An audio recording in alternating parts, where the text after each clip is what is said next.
franção, deixa eu ver aqui. Isso ela vai botar tomate e depois refogado. Bom, pessoal, vamos lá?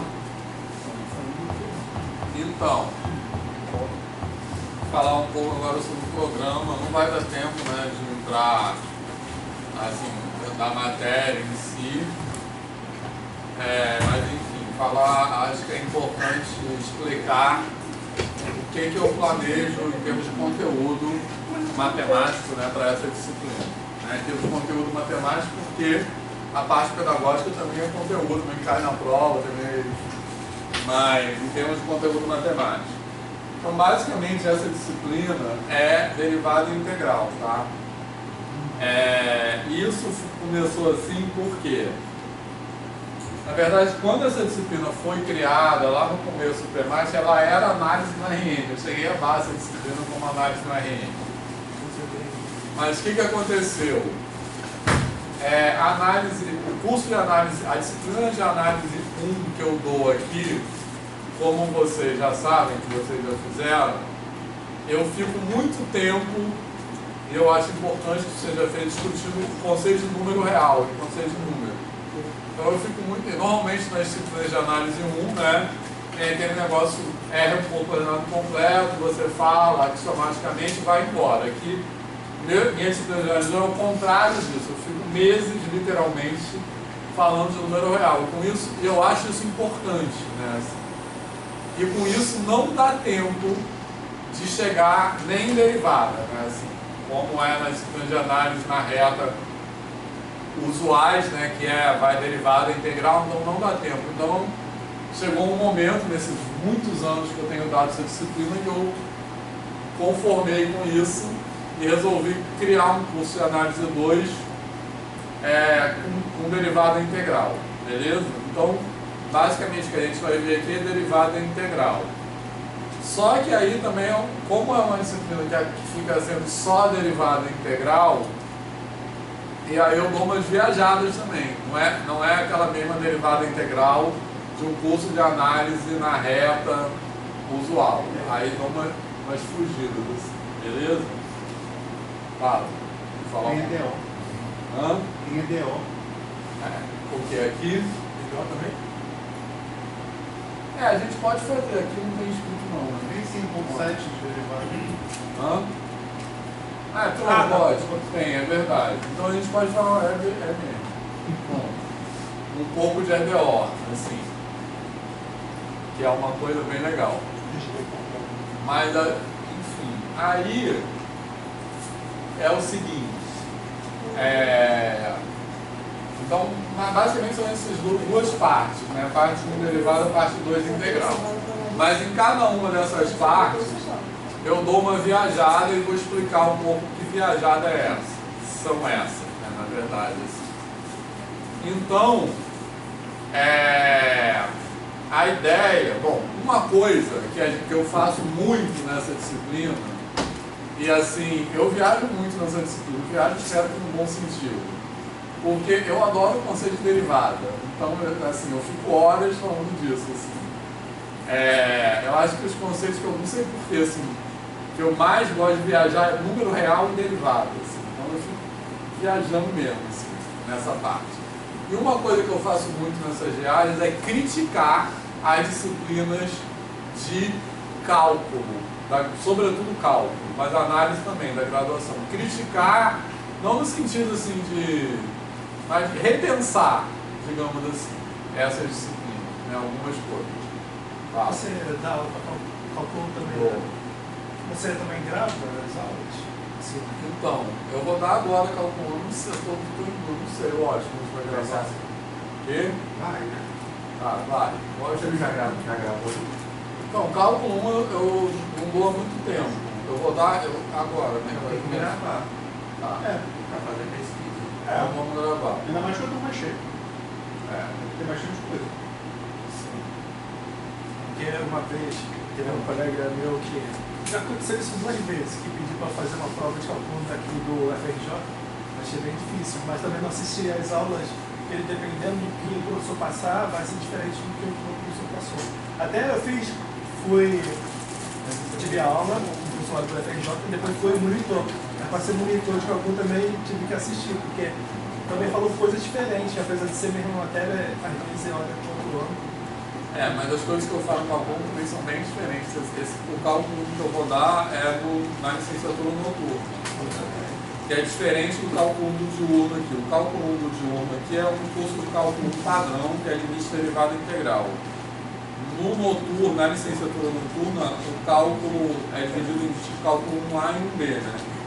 Então o 1 é só, esse que eu vou dar é só limite derivado. Então dá bastante tempo de fazer muita coisa, entendeu? E o cálculo 1B, então esse cálculo que eu vou dar é só a parte derivada, entendeu? Então, mas mesmo assim eu acho que eu dou uma abordagem bem diferente.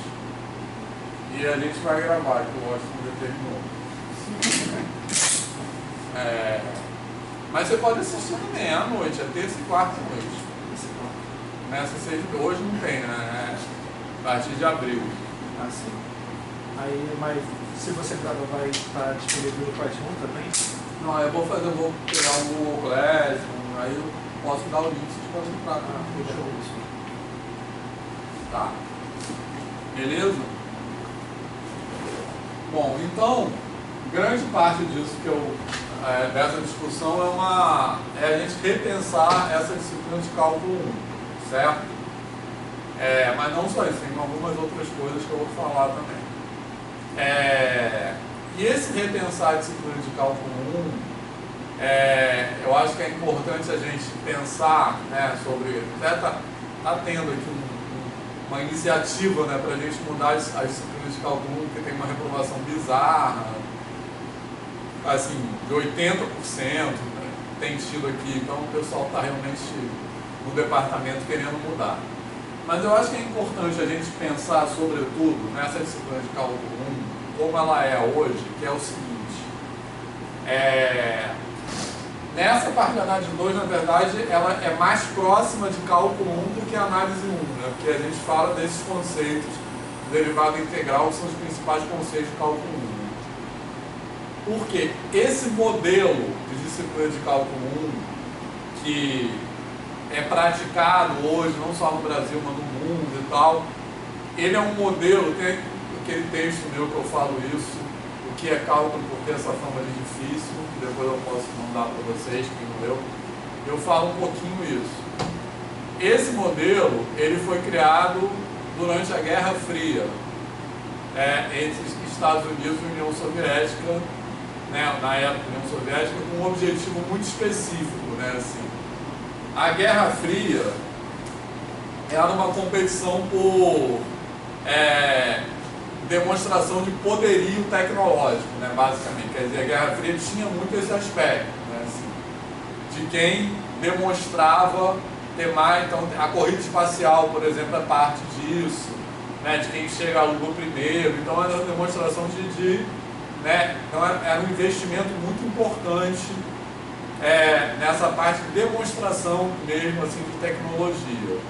E a disciplina de cálculo, como ela é praticada até hoje, foi inventada nesse contexto. E qual era o objetivo? Era uma necessidade, tanto nos Estados Unidos quanto na União Soviética, de formar pessoal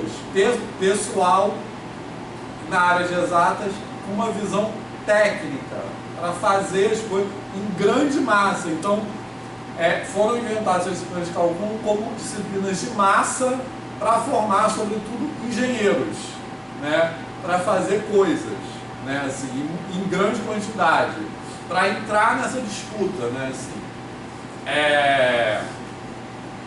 E aí, outra coisa também que a gente tem que lembrar é que isso foi feito numa época que tinha essa competição por demonstração de poderio tecnológico e não existiam computadores. Então, as contas eram feitas na mão, certo? E aí, eu sempre recomendo como exemplo, né, que eu acho que mostra esse contexto, é aquele filme Estrelas Além do Tempo. Não sei quem já viu esse filme, já viram ou não? Quem já viu? Das mulheres? Isso. Ah, tá, já vi. Já viu? Então, esse filme, né, tem a discussão do racismo e do sexismo também, né, assim, que eram as mulheres negras nos Estados Unidos, na década de 50, que trabalhavam como calculadoras humanas, né? Assim, o nome era esse, era computadores humanos, porque elas faziam no braço as contas que o computador faz hoje, né? Então o cálculo 1 foi criado naquele contexto, naquele filme, assim. Então, e hoje perdeu completamente o sentido, né? Então tem umas cenas daquele filme que tem um quadro negro gigantesco, as pessoas fazendo uma conta enorme, assim. Eu sinto que a gente está dando aula como se estivesse ali naquele lugar, fazendo uma conta. Então, tipo assim, calcular aquelas integrais no braço, isso perdeu o sentido completamente, entendeu? E as pessoas continuam nessa vibe, né? As pessoas têm muita dificuldade de sair desse roteiro, né? Então, é um pouco criticar isso, né? O cálculo 1 ele é muito cheio de atalhos, né? Assim, como fazer uma coisa para dar um resultado sem você entender muito o que você está fazendo, né? Assim, ele é muito assim. Então eu discuto muito uma crítica disso, beleza? Certo? Então isso vai permear muito essa disciplina, tá? Em particular, fala, Rodrigo. Você me lembrou uma anedota que eu estava lendo no livro que eu estou lendo pro projeto, que é de que se uma pessoa viajasse para 200 anos no futuro, 300 anos no futuro, dentro de uma escola, quando ela chegasse lá, ela não ia ter certeza se ela conseguiu ou não viajar. Exatamente. Porque ia ser a mesma coisa, encontrar a mesma estrutura. Isso aí. Então, a estrutura física... Se ela caísse numa aula de graduação, ela ia ter certeza que ela não andou. Que ela não conseguiu, exatamente. E às vezes, assim, tem iniciativas para botar recursos computacionais, mas não muda a dinâmica, né? Assim, você não muda... Isso que a gente estava falando na primeira parte da aula, né? As relações de professor e aluno, né? As coisas ficam nos mesmos lugares, etc. Né? Assim, então, é bem isso. E cálculo 1 tem muito isso, né? E aí, o que aconteceu? Cálculo 1 segue essa template, né? Esse roteirinho que foi criado lá na década de 50 que perdeu completamente sentido. Então, essa coisa de por que cálculo 1 é difícil? Eu acho que é porque não faz sentido para as pessoas. É uma coisa completamente anacrônica, assim, sabe? Descolada no mundo contemporâneo. E uma coisa que é importante é que os livros foram escritos nessa época. Por exemplo, Leithold é um livro que é usado até hoje, mas a primeira edição do Leithold é de 58, se não me engano. Desde então, ele teve novas edições, foi atualizado, mas não, o índice é mais ou menos o mesmo. Os desenhos agora são coloridos. Isso. Exatamente. E outros livros que foram escritos mais recentemente, eles também não saíram desse modelo, né? Então é muito criticar esse modelo, para que a gente ensina cálculo 1, então essa discussão é muito presente na disciplina, beleza? Em particular, uma coisa que a gente vai chegar no final da disciplina, mas já adiantando, é o teorema fundamental do cálculo, né? Assim, então, o teorema fundamental do cálculo, dentro desse contexto de cálculo 1, ele é colocado muitas vezes como uma ferramenta para calcular a integral, né? Assim, para fazer conta. Então, tem até uma confusão de integral com primitiva. Então, na verdade, a primitiva antederivada é uma coisa que você usa por meio do teorema fundamental do cálculo para determinar uma integral. Mas o conceito de integral em si, ele vai além disso, né? Assim, então, essa abordagem instrumental do teorema fundamental do cálculo, ela reduz tanto o significado do conceito de integral, por confundir integral com antederivada, beleza? Reduzir integral com antederivada, e a própria ideia do teorema fundamental do cálculo, né? Então, muitas vezes a gente fala assim, a gente usa o teorema fundamental do cálculo para substituir integral de A até B, faz uma conta e determina a área, certo? E aí tem uma coisa que fica meio obscura, nebulosa, assim, que tem uma coisa assim, que a integral é a inversa da derivada, né? Assim, que é uma coisa que é meio como é que a integral é inversa da derivada se a integral é área e a derivada é tangente, né? Assim, então, o que uma coisa tem a ver com a outra, né? Assim, acho que muita gente sempre se pergunta isso, né? Então, o que é isso? Assim, isso fica tudo meio, né, assim, eu acho isso. Não sei qual é a experiência. Eu tô olhando para os temas e estou meio apavorado, porque derivada direcional, vetor gradiente, tangente, isso tudo eu vi em cálculo 2, mas em forma de enlatado. Em quê? Enlatado. Isso, então, vou chegar lá. E assim, era uma coisa que... Isso me traz péssimas lembranças, porque era um negócio que ninguém entendia, e era porque era. E aí o professor não tinha tempo de voltar para explicar. Certo, então, Aí vou chegar lá. Isso é outro ponto, tá? Aí tem que aprender o que é de novo. Eu espero que esse cálculo 2... Então, justamente, porque tem algumas coisas aqui que são de cálculo 2 também, tá? Sim. Então, eu espero que esse cálculo 2 ganhe sentido para você. Vai ter que lembrar dele, peraí. Tá. Calma. Mas a gente vai chegar nesses conceitos de gradiente, derivada parcial por outro caminho, tá? Enfim, mas só para concluir. Essa questão do teorema fundamental do cálculo, tá? Então, essas são ideias que em cálculo 1, na minha opinião, ficam todas meio uma loucura, né? Assim, porque é isso. Por um lado, o teorema fundamental do cálculo, ele diz que tem uma espécie de relação de inversibilidade entre derivada e integral. A integral é o inverso da derivada, não é bem assim. E por outro lado, ele apresenta derivada como tangente e integral como área. Então, como é que tem a ver um ser o inverso da outra? O que tem a ver integral com área e tangente com área? Né? Assim. Então, do jeito que cálculo 1 é apresentado, é impossível entender isso mesmo. Tá? Então, as ideias que o teorema fundamental do cálculo guardam são assim: a derivada, ela tem, antes de ser tangente, ela tem um significado de melhor aproximação linear local, certo? Que também é taxa de variação local. Então é a taxa de variação infinitesimal, é o quanto você acrescenta no valor da função quando você dá um salto infinitesimal na variável independente, beleza? O dy sobre dx é isso, beleza? É a taxa de variação média, a gente passa para a taxa de variação instantânea por meio da ideia de limite, beleza? Essa ideia de derivada, ela fica muito escondida quando a gente fala de derivada só como tangente, porque tangente é uma coisa que vem depois, tá? Já vou, daqui a pouco vou falar mais detalhadamente disso. Por outro lado, quando a gente fala de integral como área, na verdade, a ideia de área é uma ideia de acumulação global, certo? Então você tem uma grandeza. Área é só uma interpretação geométrica, da mesma forma que tangente não é bem o significado de derivada. Tangente é uma interpretação geométrica. Mas quando a gente fala em cálculo 1 e a gente fala só de derivada como tangente, de integral como área, os outros significados estão escondidos. E por isso que é tão difícil entender o que o teorema fundamental do cálculo quer dizer, certo?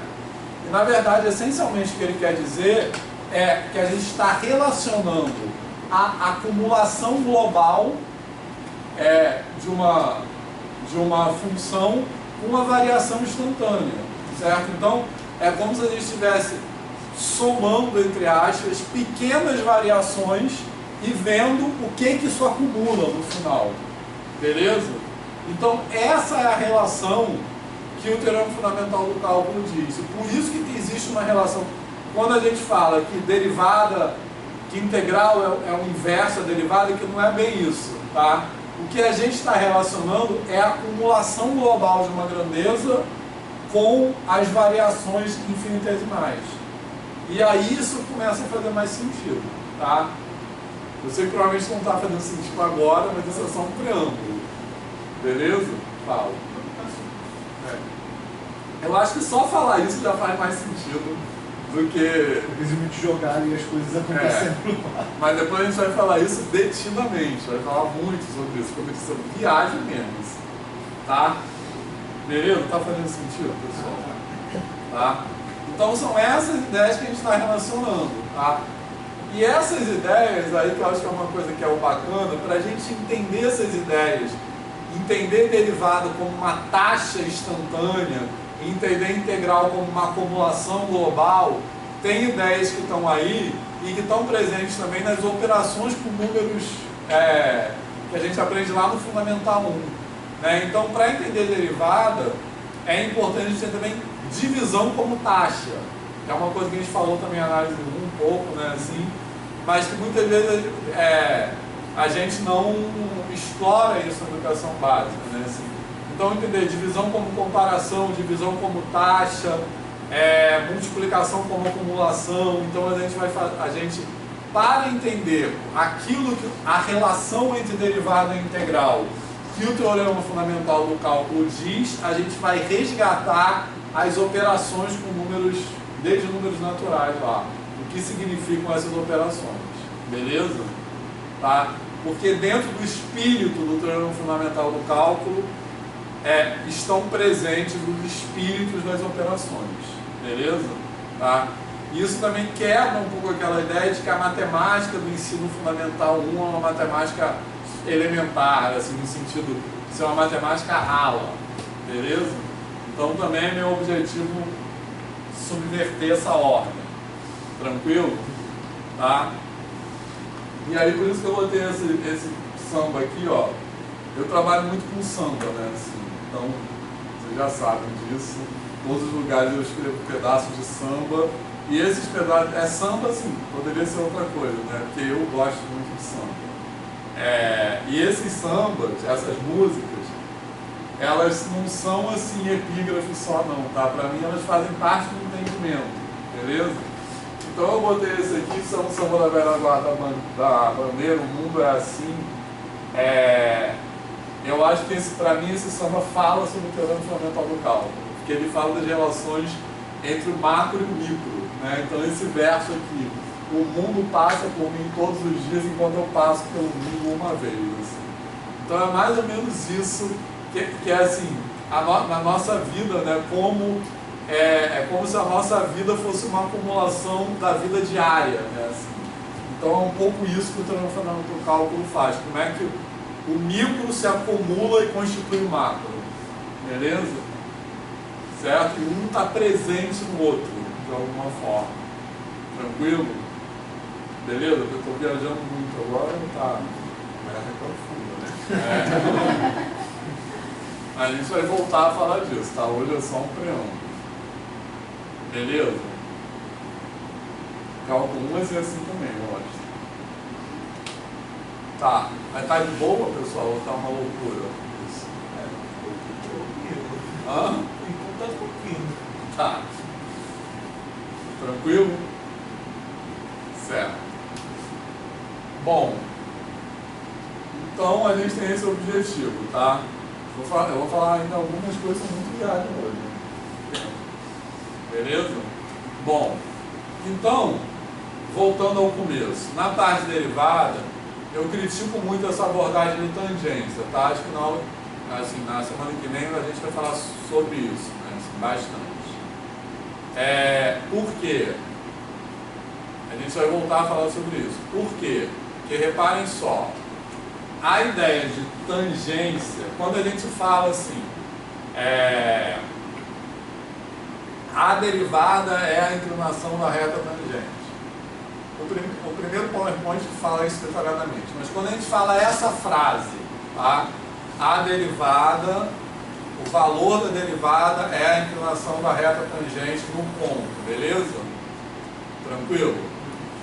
Essa frase, matematicamente, é verdadeira, certo? A crítica é o lugar que essa frase fica nesse plano de cálculo 1. Porque, dependendo de como ela é colocada, ela fica num lugar como se ela fosse uma definição de derivada, certo? Então, uma definição de derivada assim, a derivada é o quê? é o número que é a inclinação da reta tangente. Se isso é uma definição de derivada, uma definição é uma coisa que tem que se remeter a conceitos anteriores, concorda? Né? A gente define uma coisa recorrendo a coisas que já existem. Então, se a gente está falando que a derivada é a inclinação da reta tangente, isso é entendido como uma definição de derivada, então é porque a gente implicitamente está assumindo que reta tangente já existe. Beleza? Tá? Só que matematicamente, reta tangente não é um conceito anterior à derivada. É um conceito que é definido junto com a derivada. Certo? Beleza? Por quê? Porque quando eu tenho medo de escrever nesse quadro. A gente pode escrever sim. Tá. Por quê? Porque depois tem isso tudo no PowerPoint.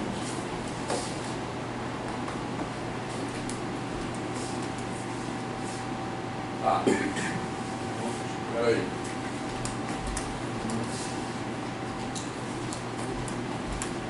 Por quê? Quando a gente está falando de... Tá de conta que é um círculo aqui, tá? Quando a gente está falando de derivada no sentido... derivada não, de tangência no sentido do cálculo, o que está em jogo não é o comportamento global, não é assim, quantas vezes a reta intercepta a curva. Como é o caso quando a gente estuda na educação básica, por exemplo, às vezes tangência a círculo. Quando a gente estuda tangência a círculos, beleza? Como é que a gente apresenta, em geral, a discussão se a reta é tangente ou secante? A gente apresenta essa discussão falando a reta intercepta uma ou duas vezes, ou uma vez ou mais de uma vez. Concorda? Beleza? Quando a gente fala de tangência no sentido do cálculo, não é isso que está em jogo. Porque a gente pode ter uma curva onde a reta tangente intercepta a curva mais de uma vez, concorda?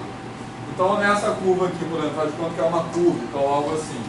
A reta é a tangente nesse ponto, mas ela corta a curva no segundo ponto. Então, quantas vezes a reta corta a curva é irrelevante. O que é relevante é o comportamento local, certo? Então, quando a gente diz que a reta é tangente no sentido do cálculo, o que a gente está dizendo é que a reta aproxima a curva na vizinhança do ponto de tangência, concorda? Beleza? Tá? Então, para isso é irrelevante o que acontece longe desse ponto. O que a gente está interessado é o que acontece na vizinhança do ponto de tangência. Tranquilo? Beleza?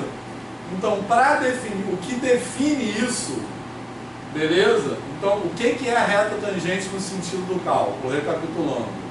Não é uma reta que corta uma ou mais de uma vez, não é isso. A reta, aquilo que a gente chama de reta tangente no sentido do cálculo e da análise, é a reta que melhor aproxima a curva. Beleza? Tranquilo? E o que define a reta que melhor aproxima a curva é a própria definição de derivada. Certo? Fez sentido isso? Isso a gente vai falar de novo na aula que vem, mas até agora, tá de boa ou não? Certo? Então, a definição de reta tangente no sentido do cálculo é a própria definição de derivada. Não é uma definição anterior. Tranquilo? Tá? E a crítica que eu estou fazendo aqui é um problema pedagógico, tá? Porque muitas vezes, quando a gente fala, e repara, não é que não possa falar essa frase no cálculo, nem que essa frase esteja matematicamente errada. Mas o problema é quando essa frase se coloca na posição de definição de derivada. Porque aí ela faz remeter a isso, concorda? Beleza? E outra coisa que eu fiquei refletindo também é que, em geral, né, na educação básica, fica desconexo da interpretação geométrica. E aí chega no cálculo e tem que ter a única, né, como você falou agora, explicou a outra concepção de derivada integral, fica presa à interpretação geométrica e de forma, né, errônea. Exatamente. Quer dizer, a pessoa, quando ela, justamente, ela importa essa interpretação, porque quando fala assim, a derivada da reta tangente, qual é a ideia de tangência que ela tem? Entendeu? É uma ideia que é mais restrita que a ideia que você quer ter, entendeu? É difícil você associar na educação básica, né, mesmo que seja no ensino médio, a ideia de tangente com a ideia de taxa de variação, Isso, de delta x, exatamente. delta y. Você não vai ver Porque a dessa ideia de forma. tangência, ela é só número de interseções. É, o menino decora o ioiô michochô lá, mas nunca ouviu falar de delta x, delta y. Exatamente, isso aí. Perfeito. E no cálculo, o número de interseções é irrelevante. Ele não tem nada a ver com isso aqui. Vou apagar isso aqui, tá? Eu sinto falta do Pedro aqui, porque na física a gente vê, né? Então, eu ia falar disso agora. Assim, Eu vou apagar eu não isso sei aqui como é que porque tá eu não agora, consegui mas eu apagar lembro mais. que quando eu estudava, não havia conexão alguma. O professor de física era uma coisa. Não ligava em momento nenhum com função. Não era falado de função. E aí quando você via, tipo assim, o gráfico do movimento acelerado, era né, o gráfico da aceleração, e aí o gráfico da velocidade do mesmo movimento era outro. E aí quando você fazia a sobreposição, era meio ruim de entender que os dois eram a mesma coisa, mas as variáveis eram diferentes, e aí não fazia ligação com função. E eu acho que a confusão começa aí já, né? Porque em matemática ninguém contextualizava. Em física contextualizava, mas eu também não ligava com matemática. Não ligava Isso que a gente generalizava exatamente. demais. Eu tive um estagiário, na época que eu dava aula no ensino médio eu não sei qual que é o equivalente aqui. Em São Paulo a gente chama de ETEC, que são as escolas técnicas estaduais. Cefet. Aí tem Cefet, Paritec. Mas era nível médio mesmo. Sim. E esse rapaz chegou querendo trabalhar alguma coisa que relacionasse a matemática com a física. E aí eu estava trabalhando com os alunos, investigar comportamento de função, usando GeoGebra, eles tinham que olhar aquilo ali. E aí o estagiário viu ali uma oportunidade de fazer a ponte com a ideia que eles estavam vendo ali da variação, né, conforme mudavam os coeficientes, e o que isso tinha a ver com a física. Gente, era incrível, os alunos olhavam, mas é a mesma fórmula da física, então? E você vê eles transformando aquilo, né? Dando Mas significado. por que o professor de física nunca falou que era a mesma coisa? Exatamente. Muito engraçado. Thaís, queria falar? Não, eu queria falar só que questão da tangente pra mim é muito do português, o que a palavra significa. E aí eu levei isso muito pra matemática quando eu era pequeno, né? Que a tangenciar é tocar em um ponto. Então eu levava isso pra matemática porque na minha cabeça o que respondia era o português. Perfeito, exatamente. Então, justamente, não é nada disso. Não é tocar em um ponto.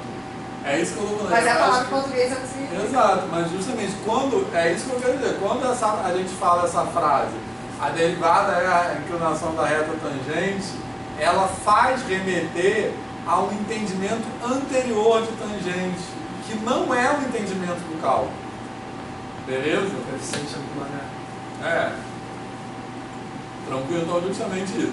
E outras ideias que são muito importantes para entender o conceito de derivada e que ficam ocultas nessa abordagem usual de cálculo são as ideias de taxa de variação instantânea, que é essa ideia da física, né, que vocês estão falando aqui, né? A gente tem taxa de variação média e taxa de variação instantânea, beleza?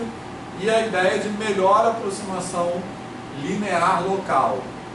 Tranquilo? Então, o que é essa reta que a gente dá o nome de reta tangente? É a reta que melhor, ela é a reta que representa, cuja inclinação representa essa taxa de variação instantânea, tranquilo? Beleza? E aí eu até acho que é bacana pensar da seguinte forma, que a gente vai fazer isso até no GeoGebra na semana que vem também. Se a gente tem uma reta, tá? Uma função afim, beleza? Que o gráfico é uma reta. O que é essa função? A gente pode pensar o seguinte, ela tem se isso aqui representar um movimento, beleza? Ela tem uma velocidade constante. É aquilo que é chamado de movimento uniforme. Exatamente, beleza? Na física. Então, o que é isso? É que tem velocidade constante. O que é essa velocidade? É taxa de variação. Beleza? Então, ela tem taxa de variação constante. Tranquilo? Como é que essa taxa de variação se representa geometricamente? Como a declividade, né? O coeficiente angular, se essa curva, se essa reta é mais ou menos inclinada, significa que essa taxa de variação é maior ou menor, beleza? Tranquilo? Mas uma reta, o que ela tem? Ela tem taxa de variação constante. Então, por isso que a inclinação dela é constante, por isso que ela é uma reta. Porque ela tem a mesma inclinação em todo ponto. Então, a gente pode entender uma curva, certo? Pensando que ela representa um movimento.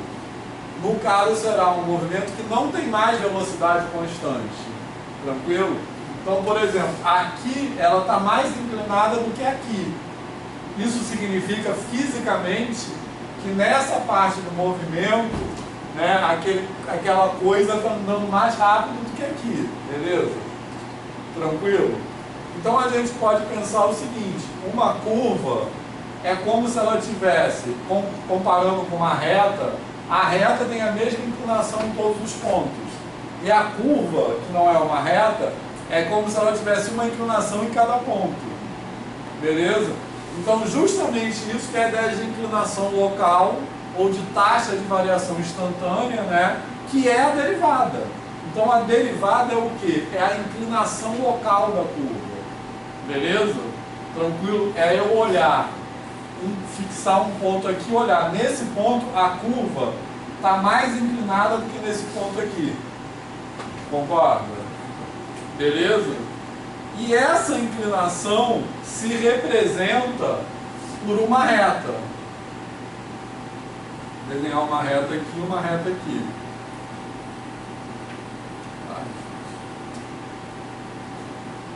Faz de conta, tá? Que é uma reta, beleza? Tranquilo? Só que quando a gente tem aquela abordagem que fala só de tangente, essas ideias não aparecem muito. Tá? Então a gente pode pensar nisso, né? A taxa de variação, uma curva, é isso, é como se ela tivesse uma inclinação diferente em cada ponto. Então a ideia de inclinação local, e é isso que faz ela ser curva. Beleza? Tranquilo, pessoal? Tá fazendo sentido isso? Tá? E aí, uma maneira legal de ver isso é pelo zoom, né? Então é você dar um zoom aqui e observar. E quando você olha a curva mais de perto, ela vai ficando cada vez mais parecida com essa reta. Beleza? Que é o que a gente vai chamar de reta tangente. Tranquilo? Beleza? Então, eu acho que eu prefiro, no cálculo 1, você ter uma abordagem que começa no zoom. Então, você pega a curva, vai olhando, fixa um ponto, né? Vários pontos, vai olhando mais de perto, e aí essa inclinação local aparece no zoom, certo? Aí a reta que representa essa inclinação local, eu acho que eu só gosto de desenhar no zoom out. Quando você se aproxima, depois se afasta. Tá fazendo sentido isso? Beleza? Então a tangente só vem depois disso tudo. Beleza, pessoal? Se essa aula dá para falar assim sobre terra plana, né? Sim, exatamente. Isso aí, dá para falar sobre terra plana, sempre bom, né? Falar. Lembrar. Eu me lembrando quando estava estudando derivada, também tem a questão do lado do limite, né? O limite se dá, derivada se dá através do limite, que vai inclinando para chegar ao ponto da reta. Isso. Mas isso coincide com isso aqui que eu estou falando. Beleza? Enfim, e aí a outra ideia que tem aqui também é a ideia de melhor aproximação linear local, tá? Então, essas retas que estão desenhadas aqui são as retas que melhor aproximam a curva, ou seja, que mais se parecem com a curva localmente. Tranquilo? Certo? E aí uma coisa que eu não vou dar muito spoiler agora, mesmo porque tem pouco tempo, é o seguinte, que a gente vai falar muito sobre isso, e aí é o momento que eu viajo mesmo, que é o seguinte: quando a gente fala que essa reta aqui é a melhor aproximação linear local, o que quer dizer esse melhor? Ou seja, em que sentido ela é o melhor, ela é a melhor, beleza? Tranquilo? Isso tem tudo a ver com a ideia de divisão como taxa, com você comparar uma coisa com a outra, tá? Então, ela é a melhor no sentido da forma como você compara os valores da função com os valores da variável. Mas vou deixar meio no ar isso assim, para não dar spoiler mesmo, beleza? Tá? Então isso é uma coisa que a gente vai falar muito. Quando a gente fala que essa reta é a melhor aproximação linear local, o que quer dizer esse melhor?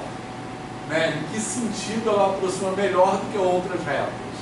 Isso tem um significado que é muito importante. Beleza? Tranquilo? E aí chegando a uma coisa que o Marcos estava falando agora há pouco, certo? Que é o seguinte, em cálculo 2 a gente aprende um monte de coisas, assim, que tem a ver com derivação, e aí a gente começa a trabalhar, não sei se é cálculo 2, mas algum cálculo, a gente começa a trabalhar com cálculo diferencial de funções de várias variáveis, concorda? E depois com integração também de funções de várias variáveis, e aí a gente aprende um monte de coisa que tem a ver com isso, que é o que ele já falou, que é derivada parcial, gradiente, vetor tangente, lembra? Tem curva parametrizada e tem vetor tangente, beleza, pessoal? Todo mundo lembra desses nomes? Depois aprende... Eu ia falar isso também. Não coloque essa responsabilidade sobre a gente ter aprendido de fato. Mas vocês lembram de terem ouvido esses nomes. Então, eu quero dar sentido a esses nomes, tá? Outro nome também, lembra do determinante jacobiano? Que é uma coisa... você monta uma matriz louca lá. É isso que eu falei, de linear. Jacobiano já álgebra linear.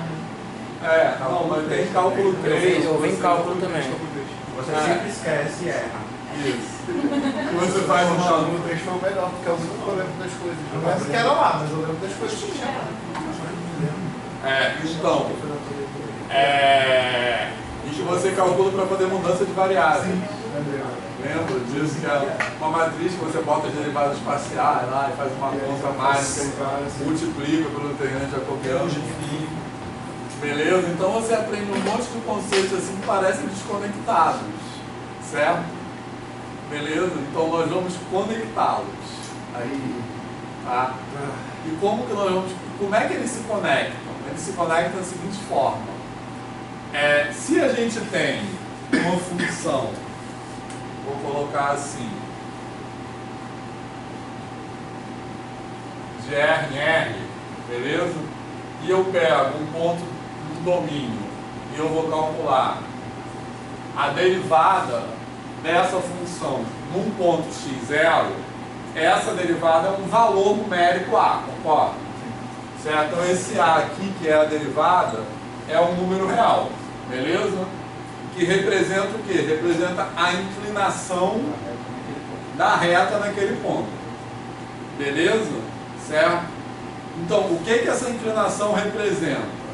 Ela representa a função linear, que é, no caso, ou função afim, não importa, que aí é só uma questão de translação para cima ou para baixo, mas ela representa a função linear que aproxima aquela função no ponto. Então, esse número real aqui, beleza? A função dele, né, o papel dele é representar a função linear que aproxima a função F, que a função F pode ser não linear. Beleza? Então põe uma função lá qualquer, sei lá, x2 mais 3x, beleza? Aí você vai calcular a derivada, aí substitui um ponto, pronto, é esse número aí. O que esse número é? O que esse número aqui representa? Eu tenho uma função que não é linear e eu vou aproximar essa função por uma reta, por uma função linear. E esse número 5 representa a inclinação, representa aquela função. Tranquilo? Beleza, pessoal? Certo? Então, essa é a ideia de derivada com melhor aproximação linear que a gente estava falando. Tranquilo? Certo? Agora, vou apagar isso aqui, tá? Isso aqui é só uma...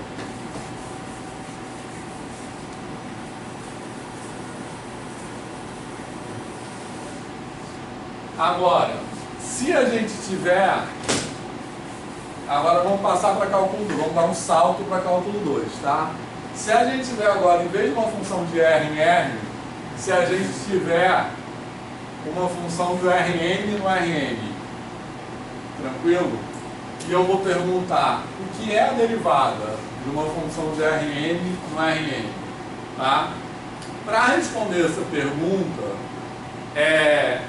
a ideia é o seguinte, que o significado de derivada, quando a gente tem agora uma função de Rn e Rn, né, uma função que tem várias variáveis, etc., o significado é preservado, é aquele mesmo significado de melhor aproximação linear local. Beleza? Tranquilo? Só que agora eu estou falando de melhor, não se preocupe que isso tudo vai ser muito aprofundado, tá? Só que agora eu estou falando de melhor aproximação linear local para uma coisa que vai do Rn no Rn, no Rn no Rn, enfim. Beleza? Certo? Então, que tipo de objeto matemático eu preciso para representar uma aproximação linear de uma coisa que está morando no Rn? Que tipo de objeto matemático eu preciso para isso? Então, a pergunta está fazendo sentido, assim? Quando eu der a resposta, eu vou dar logo a resposta. Acho que a pergunta até faz sentido, mas as respostas não fazem. Certo, então eu vou dar logo a resposta porque a gente vai conseguir amarrar melhor as ideias. A resposta é: o que eu estou falando aqui é de uma transformação linear, de uma matriz, certo? Beleza? Que representa uma transformação linear do Rn no Rn. Tranquilo? Então, quando eu tenho aqui uma função de Rn no Rn e eu quero buscar uma aproximação linear para essa função, essa aproximação linear também tem que ser uma coisa do Rm no Rn. Beleza? Então, essa aproximação linear é uma matriz, uma transformação linear. Certo? No caso de R em R, é um caso particular disso. Então, aquele número é como se fosse uma matriz 1 por 1. Entendeu? Porque, no caso, uma transformação linear de R em R é uma reta. Tá legal? Aqui eu vou ter uma matriz N por N, uma matriz com N colunas, N linhas e N colunas. Você falou um ponto importante, assim. Eu já tive essa explicação parecida com a aula do Watson, eu falei muito para você já sobre isso, sim. E que ele falava justamente isso, que a gente não é apresentado a esse tipo de coisas, quando a gente já conhece derivadas integral, como transformações lineares. Isso. E que depois que a gente aprende essas coisas desse jeito, a gente não relaciona de fato. E a gente não consegue extrapolar, porque a gente está pensando que derivada só faz sentido para a reta. Exatamente. E a reta é o único objeto possível de se tirar dali. Isso aí. E isso não é verdade. Exatamente. Perfeito. Isso aí. E também uma coisa que as disciplinas de cálculo não conversam com as disciplinas de álgebra linear, né? Na graduação. Sim. Então a gente aprende transformações lineares, certo? Em álgebra linear. E como é que a gente representa uma transformação linear de Rn no Rn? Com a matriz N por N, concorda? Uma coisa que eu vou multiplicar um vetor de N coordenadas e vai transformar num vetor de N coordenadas, tranquilo? Certo? Mais uma transformação linear de Rn em Rn é uma função, certo? Beleza? Então, quando a gente fala de função de R em R, a gente tem funções lineares, concorda? Quais são as funções lineares? São multiplicações por um número. Uma função linear de R em R é uma função f de x igual a ax. Beleza? De Rn em Rn é a mesma coisa, só que esse A, esse x não é mais um número, é um vetor, e esse A não é mais um número também, é uma matriz, que é algo que você multiplica por um vetor e resulta em outro vetor. Beleza? Certo? Então, eu estou só dando assim um pupurri das coisas que eu quero conectar. Mas em resumo, o que eu estou falando aqui é a derivada de uma função de Rn em Rn não é mais um número, é uma matriz, certo?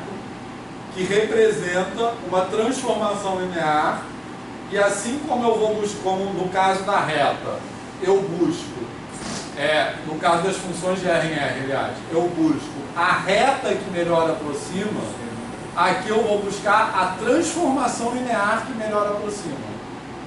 Beleza, pessoal? Tá mais ou menos fazendo sentido isso? Eu estou fazendo uma relação aqui mental, que eu vou expor, posso estar falando besteira, mas que talvez ajude. Quando a gente está falando de sistemas lineares, eu estou falando de um sistema 2x2, eu estou tratando de duas retas. Sim. Esse sistema pode não ter solução, ter uma única ou infinitas. Mas o mais comum é que esteja uma solução que é um ponto. Por quê? Porque as duas retas só se tocam no ponto. Isso. A partir do momento que você passa a ter um sistema 3x3, 4x4, isso se amplia, a solução passa a ser uma reta inteira ou um plano inteiro, que é onde está se cruzando ali aqueles diversos planos. Né? Acho que essa relação tem a ver com isso. Tem tudo a ver com isso. Né? E a gente vai falar muito sobre isso aqui. Qual é a solução de um sistema linear? Né? O sistema linear é dado pela multiplicação de uma matriz, é representado matricialmente. Detalhe, eu só fui me dar conta de que a representação geométrica de um sistema linear mais do que 2x2 eram planos e não retas muito depois de formar. A gente sai da graduação sem saber. Então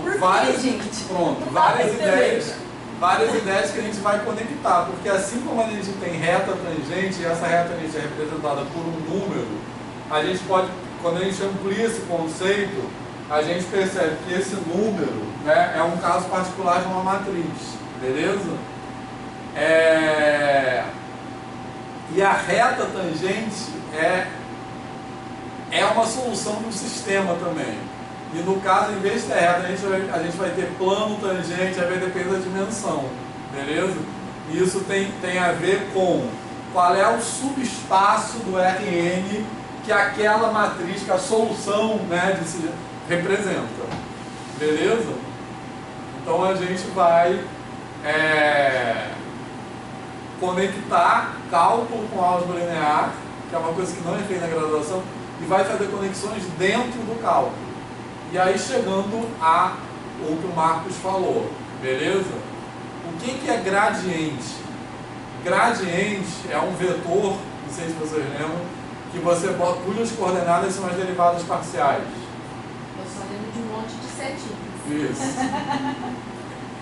Então, gradiente é um caso particular disso quando a gente tem uma função cujo contradomínio é R, certo? Beleza? E aí, essa matriz, que é a derivada, se reduz a uma matriz linha, tá? Porque ela vai ser uma matriz 1 por n. E quando tem uma função cujo domínio é R, então uma função de R em R2, a gente pensa nisso muitas vezes como uma curva parametrizada. E aí eu tenho o vetor tangente, que é um caso particular disso quando a matriz se reduz a um vetor coluna. Beleza? Então todas essas ideias são unificadas pela ideia de derivada como transformação linear. E a gente vê isso como cada caso, cada coisa é uma coisa. Então a gente vai fazer todas essas conexões. Beleza? Tá assim, pelo menos vocês estão animados com isso? Empolgante. Ah, é isso que eu queria. Enfim. E essa ideia, né, quando a gente fala desses contextos, essa ideia de derivada como melhor aproximação linear é uma ideia fundamental na matemática em análise, não só na análise na reta. Por quê? Porque que é isso, né? A matriz, né? A derivada como matriz, etc., que guarda essa ideia de melhor aproximação linear local. Por quê? O que a gente faz com isso? Basicamente, isso é uma, digamos assim, uma ferramenta que possibilita fazer um monte de coisa, porque a gente tem coisas não lineares que são aproximadas por coisas lineares.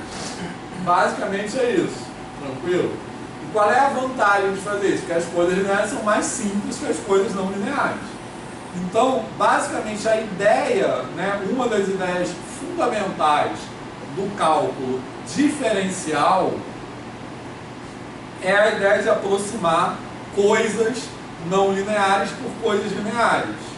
E aí, como as coisas lineares são mais simples, a gente consegue, olhando para o comportamento das coisas lineares, obter informações sobre o comportamento das coisas não lineares. Isso acontece em muitos contextos, né?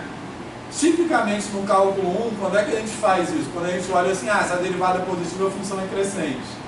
É isso que a gente está fazendo, concorda? A gente está olhando o seguinte, a gente quer saber quando a função é crescente ou decrescente. Como é que a gente faz? A gente olha para a derivada. Então, se a derivada é positiva, é porque a reta tangente está assim.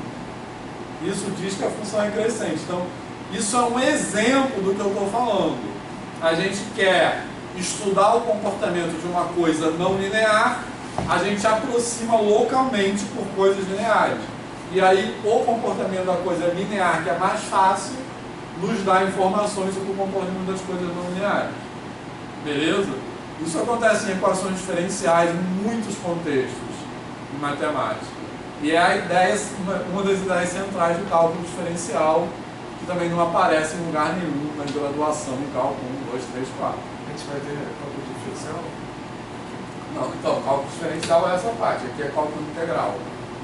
Entendeu? O cálculo diferencial, o nome assim, é tudo que é derivada. Entendeu? Que a gente chama de cálculo diferencial. Então, equações diferenciais, porque tem a ver com derivada. Deve estar aqui também. Beleza? Beleza, pessoal? Estão animados com isso ou não? Tá. Hã? Não, está fazendo sentido? Certo. Alguém quer falar alguma coisa? Vai ter slides igual? Tem. Tem Aí slides. vamos me animar mais. Tá. Não, mas vocês Slides estão... desse depois. Tá de boa, vocês estão ficando animados ou apavorados? Quantos slides para responder? Tá. Tá meio agridoce. Professor, essa questão, tem lá as matrizes conectar com o cálculo que você está falando, a derivada. Mas assim, tem algum cálculo em si que conecta os dois? Alguma disciplina de Não, cálculo? assim, Alguma conta? alguma conta. Tem, você vai fazer. Aí entra as derivadas parciais. A gente vai fazer essas contas. Então, assim como a gente calcula a equação da reta tangente, aí a gente vai calcular a equação do espaço tangente. Pode ser um plano, pode ser uma coisa tridimensional. A gente vai fazer essa conta. Entendeu? Da mesma maneira que a gente faz a conta da reta tangente. Tá? Beleza? Tá. Bom. Última coisa que eu quero falar, para dar uma viajada mais ainda, tá? É o seguinte. Passando agora aqui para a parte de cálculo integral, certo? Uma coisa que a gente vai fazer que é a seguinte, não sei se vocês já ouviram falar que tem integral de Riemann e integral de Lebesgue. Já ouviram falar nisso? Alguém está muito assim? Aquela integral que a gente faz a construção pelas somas, chamadas somas de rima, né? Que você faz aquele negócio de soma inferior, soma superior. Aquilo é integral de rima, é a construção de rima para a integral. Beleza? Tranquilo? Mas existe uma outra construção que é a chamada integral de Lebesgue, que generaliza a integral de rima. Tá? Eu estou mudando de assunto, tá? Só porque eu estou acabando a aula, agora falando dessa parte aqui. Então existe uma outra construção que é a integral de Lebesgue, beleza? Tá? Que generaliza a integral de rima. Tranquilo? Então uma coisa que a gente não vai estudar a fundo a integral de Lebesgue, mas eu vou fazer uma introduçãozinha à integral de Lebesgue, no sentido de mostrar qual é, vamos dizer assim, a falha da integral de rima, que torna necessária a construção da integral de Lebesgue. E essa falha é a seguinte, já falando assim um pouco a ideia. Tem uma função em particular que ajuda a gente a entender isso, que é essa função aqui.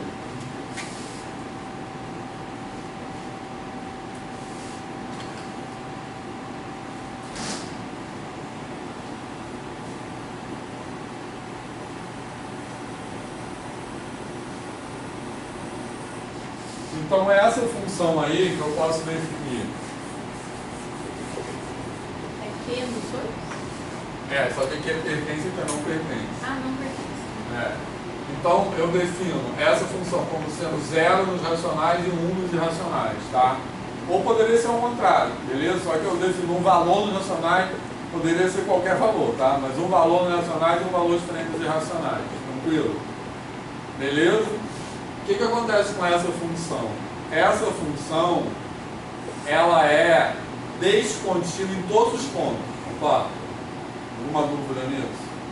Ela não tem nenhum ponto de continuidade. Isso. Exatamente.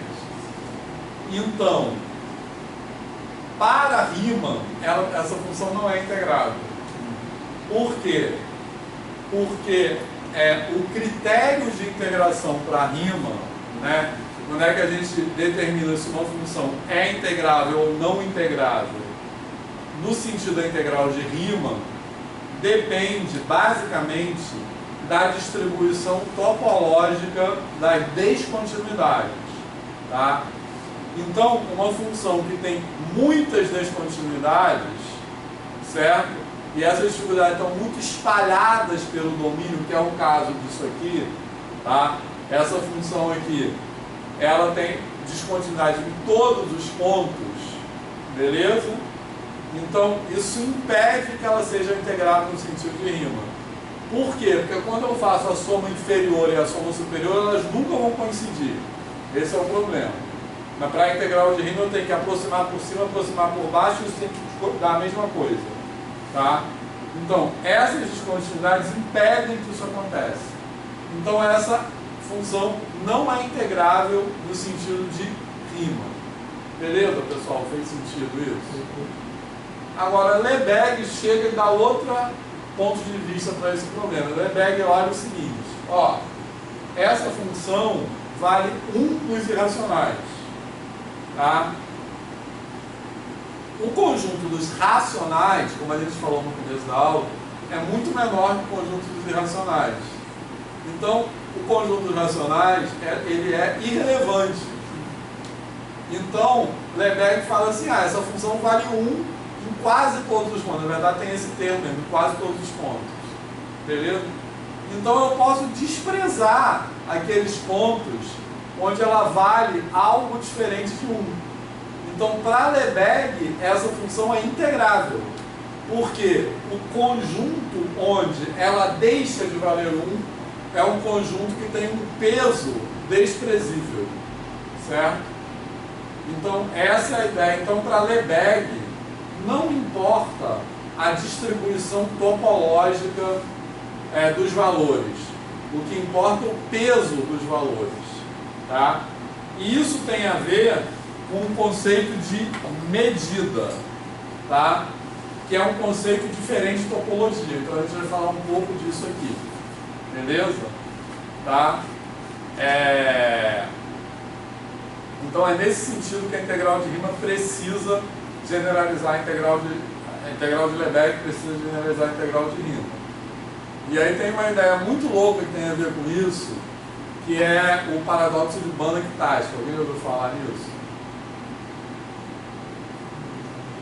Que tem a ver com essa ideia de medida, que a gente não vai demonstrar, que essa demonstração é super difícil, mas eu vou só falar um pouco dele. Esse paradoxo, ele diz o seguinte: eu posso pegar uma laranja, na verdade uma esfera, né? Laranja só para dar um tom dramático. Eu posso pegar uma laranja, preste atenção, tá? Que é literalmente isso. Eu posso cortar essa laranja numa quantidade finita de pedaços, beleza? Então cortar essa laranja, aí pego esses pedaços, rearranjo esses pedaços por meio de movimentos rígidos, que significam que eu não vou esticar, eu só vou transladar e rodar, certo? Então pego esses pedaços e faço assim, sem deformá-los, Translação, reflexão e rotação, no R3. Aí eu faço isso nesses pedaços, colo eles de volta e eu tenho uma laranja com o dobro do volume, certo? O que está por trás desse paradoxo é que existem conjuntos que não podem ser medidos. Então o truque dele é quando eu corto a laranja, eu corto em pedaços que não tem. Repare que não é que a medida é zero, é conjuntos para os quais você não pode definir a medida. Então quando eu cortei a medida se perdeu. Então quando eu colo de novo eu não recupero, porque aquilo já está perdido. A integral de Lebesgue tem a ver com esse paradoxo, tá? Mas como eu falei, a gente não vai explorar isso a fundo, mas só vai dar um sabor disso sim. Beleza? Então essa é a disciplina. O que vocês têm a dizer agora? Eu vejo que a prova é 5 dias. Eu vejo que a prova é 5 dias. você vai achar pouco. Caraca. Não, mas vai ser legal, gente. Eu acho que Não, é lógico, você vai achar pouco porque você vai querer continuar fazendo a prova durante um tempo. Pelo menos a primeira. eu espero que muita coisa passe a fazer mais sentido para vocês, tá? Beleza? Porque são muitas ideias que parecem pouco familiares, justamente porque elas não são exploradas na graduação. Então é um pouco isso que eu quero fazer. É conectar coisas que não são conectadas. Faz sentido a urgência familiar, né? A gente não foi apresentado ela. Isso, exatamente. Beleza? Então é isso. Quem mais quer falar mais alguma coisa? Essa questão de R3, RM e RM, pô, eu sinceramente, eu não me lembro de ter visto isso na faculdade, mas eu, quando agora estou estudando para um curso. Aí eu estava fazendo uma prova do FRJ, mas é IF, algum outro estado. Aí tinha essa questão, eu tive que acabar estudando. Mas por causa da pandemia, eu peguei, teve mais problemas aí, essa questão de aula da pandemia. Mas eu não sei nada. Tá, então, mas a gente vai. Veja bem, eu não vou supor que vocês não sabem isso não, tá? A ideia é a gente justamente falar de coisas que não são faladas na graduação, de um jeito que não é falado na graduação. Uma revisitar, uma revisita. Exatamente. Eu gosto dessa palavra mesmo, revisitar. Que não é rever, entendeu? É ver de outro ângulo. Então assim, não vou supor que vocês sabem álgebra linear, nada disso. Entendeu? Podem ficar tranquilos. Podem ficar tranquilos. Não, mas eu já vou dar uma estudada prévia, pode deixar. Então, mas Uma estudada prévia para chegar em casa. quando a Eliana perguntou como que a gente estuda para a prova, né, tem outro ponto que é, a gente de fato estuda com o referencial que a gente tem, né? Então, como a Thais falou, a gente tem os slides ajudam bastante, certo? Como referencial, a gente acaba muitas vezes não dá tempo da gente falar tudo que está nos slides, mas eles complementam muito o que está sendo falado em sala. E não é eu que estudar. Isso. E a avaliação não cobra nada que a gente não viu. Assim, tá? Isso também é um ponto importante. O Vitor nunca vai pedir para a gente tirar alguma coisa da cartola seja impossível da gente fazer se a gente não olhou o livro tal específico, não sei o quê. Porque não é sobre isso, né? Hoje eu me preocupo muito menos com a avaliação nessa disciplina. Que é isso? Já que mencionou a questão dos livros, na verdade eu tenho um livro de análise do Elon. Posso também estudar por ele? Pode, mas assim, o que eu sigo aqui não tem nenhum livro, assim. Eu uso um pouco, mas pode, assim. Você pode estudar como... Eu acho que tem as videoaulas e esses PowerPoints que eu fiz durante a pandemia, e aí eu acabo usando eles como roteiros, né? Que a Thaís até falou, que ela até falou agora, já falou várias vezes. Esses roteiros ajudam muito, entendeu? Então, porque eu dou uma abordagem muito diferente do que tem no Elon. Mas o Elon pode servir como um livro de consulta, assim. Não para você seguir do jeito que eu vou dar, entendeu? É isso. Como qualquer livro de análise. O daqui também, né? Eu ponho aquele do Cássio e do Marco Aurélio, que são colegas aqui do FJ. Eu gosto mais dele do que do livro do Elon, tá? Mas eu boto ele muito porque ele é de graça. Ele é um PDF livre, né? Então eu acho legal isso, né? Os livros do Elon, em geral, a crítica que eu tenho a eles é que eles tentam esconder o jogo, eu acho, muitas vezes. Eles tentam, assim... A cargo do leitor. Tá tipo que ele joga a responsabilidade pra gente. Tá lendo e estudando. Então, eu acho, o Elon tá gravando, mas dane-se. Mas eu acho que eu já falei isso aos 4 vezes, eu acho que os livros do Elon, ele tem um espírito que é um pouco mostrar assim, olha como isso é difícil e você é incapaz de entender. Entendeu? Então muitas vezes ele esconde qual é a ideia que ilumina aquilo ali. Entendeu? Então parece uma coisa... É uma simbologia tão limpa dos significados que você não entende assim. Esse livro, mas é aquele que é fácil ver. Exatamente. É tipo que uma sabedoria divina. Exato. Isso. Exato. Então, exatamente, esse fácil ver, eu falo isso muito, que eu acho que é proibido falar que é fácil ver. Nada é fácil. Eu acho que digamos assim, uma regra de professor de matemática, você nunca fala que nada é fácil. Porque isso é muito violento com o aluno. Né? Você falar que na educação básica, você falar que alguma coisa é fácil e aquele aluno tem dificuldade de entender, você detona aquele aluno. Quando eu vi isso, é fácil perceber, eu me senti... Desculpa, as pessoas gostam. Exatamente, é isso mesmo que eu quero dizer. Então, eu acho que esse livro tem um pouco esse espírito. De mostrar, olha como isso é difícil, você é incapaz de entender. O que eu tento fazer é o contrário disso, entendeu? É desvelar. Então, você falou, Eu estava dizendo que quando minha colega pediu para fazer uma prova para ela, eu procurei todos os livros que eu tinha assim, cara que não via, estava falando de cálculo, né? Eu não tinha visto nem nada parecido com aquelas questões. Aí você me manda essas aulas, para você pensar em gravar, eu quero ver também. Tá, beleza. Eu também gostaria. Tranquilo. Quando começar, quando entrar no Google Class, eu mando. Eu quero também, Podem assistir presencialmente se quiserem, mas Tem um então, sede por conhecimento. Tá. Nas terças-feiras eu vou assistir. Beleza. As quartas eu não consigo, mas as terças Tranquilo. também. Tá. Abril, né? 24. Oi? A partir de abril, né? Isso. A partir da segunda semana de abril, que a primeira vai ser a recepção dos alunos novos, essas coisas. Aí o período é normal, 6 meses? Vai até. Se a gente sai daqui sim. E também tem isso também, agora também.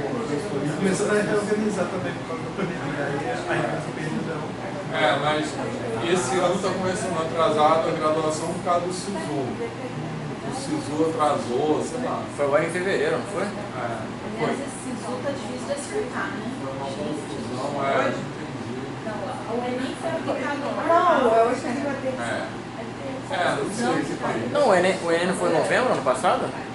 Não, mas novembro. Geralmente é outubro, né? Ah, não, é verdade. A data padrão era outubro. Outubro, né? Atrasou de novo. Acho que foi por conta das eleições também. Acho que interferiu. Agora o negócio é que geralmente o CISO, acho que era dezembro ou janeiro, né? Isso. Começo de janeiro, agora foi para fevereiro. Aí embolou tudo. Não, a graduação atrasou por isso. Mas, enfim, mas é isso. Então, beleza, mais alguma coisa? Não. Então vamos lá. Vamos até terça. Até amanhã. Até amanhã. Até amanhã. Tem alguma recomendação para terça? Amanhã vai ter a apresentação dos grupos de pesquisa, a gente sim. o pessoal está agora. Amanhã sai. Vamos participar daquela reunião lá? Tranquilo? Não foi, gente. Você vai curtir. Hã?